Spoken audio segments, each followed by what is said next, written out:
Basically what you see here is a harvested seed corn field. The Symes have already harvested this year. Earlier you seen the herd spreader that goes in front of the high boy. This majority of the acres that in this area that's how they're planted. When male destruction occurs, they use either a herd spreader, or there's a lot of producers now going into more sophisticated equipment to go ahead and spread that cover crop. One thing, I guess, on a personal note, and what I've been trying to educate producers, historically up in this area, they originally, when I first started up here years ago, it was turnips only. And brassicas and things like that. What bothered me was you have a brassica that's burning up organic matter. You've got a cash crop here that doesn't hardly have any organic matter. So what I've been trying to promote and working with guys is to add other things in with their brassicas, and majority is either rye mainly. There's some guys that are adding oats, and we've tried this here on Ken Symes' farm, comparing the two, basically for livestock feed. And I mean, we know that the oats will grow faster than the rye will, so that give them a good fall grazing crop.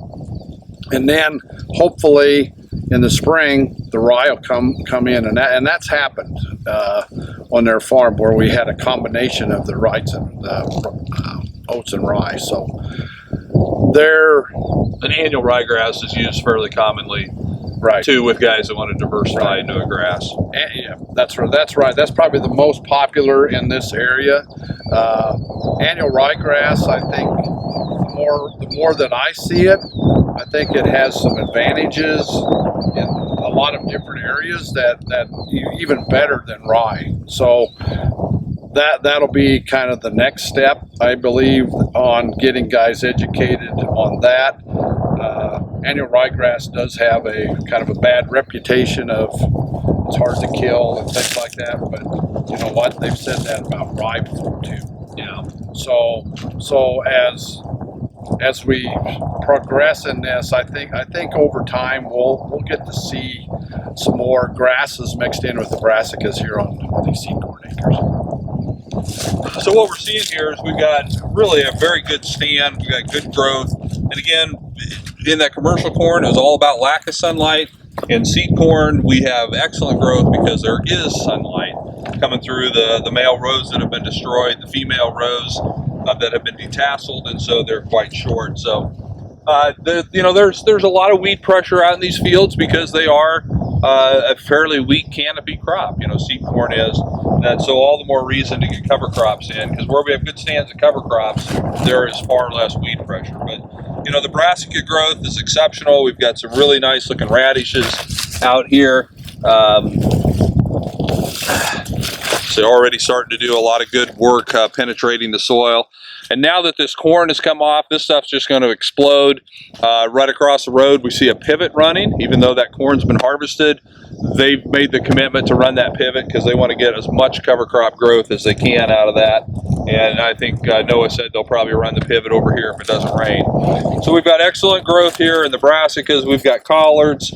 There's Ethiopian cabbage out here. There's purple top turnips. One of the most impressive things is the amount of flax and the growth on the flax that is here. I mean, some of this flax is approaching 12 inches tall. Now flax is not going to be a plant that you would use to enhance the grazing of this. It has almost no forage value whatsoever because the cattle are not going to eat it, which can be a good thing because we want some of this residue left. We want this flax. This plant will double in size before it freezes out, and come next spring, it'll be that same size and it'll still be standing there. Flax is a very durable, very long-lasting residue type crop, so all the growth that we can capture in the fall that will carry through the winter and still be out there the next spring. So flax is a really nice little plant. It's a great complement to a lot of these other mixes. We do have some rye and some ryegrasses coming down in here as well. Maybe not quite as much as we'd like to see, but it is coming, and like I say, I think that we're going to see a lot more growth come. You can see out on the edge of the field here the exceptional amount of growth that they got where there wasn't much corn growing. So this stuff has been growing in pretty much full sunlight since it was seeded out here. It's probably been out here for 5 weeks or so. Yep. So you can see, even though that there was a lot of sunlight here, where there was no competition for sunlight, tremendous amount of growth. But we're going to see this stuff take off and really explode, and they'll probably have cattle out here. They told me yesterday that cattle probably won't be coming in here for at least another 3 weeks, maybe longer. So this will probably double the amount of growth in here. And a lot of that timing there all depends on, we've had lots of rain. Pastures are good, so these cattle producers can keep their cattle in the pastures longer. Now, a year or two ago, this was being fenced about right after the pickers left. So they had to have it. So all those procedures basically go back to Mother Nature. What she deals everybody. And one of the most important things is being accomplished out here. In addition to suppressing some weeds and erosion prevention, but these cover crops will sequester almost all of any free nitrogen that this seed corn did not use. It's going to hold that nitrogen in the crop plant material, and it will cycle it back later next year, but it will hold that nitrogen in the plant and prevent it from leaching into the groundwater. Very, very important in seed corn. Right. There are seed companies that do provide a $20 an acre incentive for their growers to incorporate cover crops, which is pretty bold on their part, I believe. So that's a good thing for a lot of those producers. If anything, in many cases, it pays for the seed.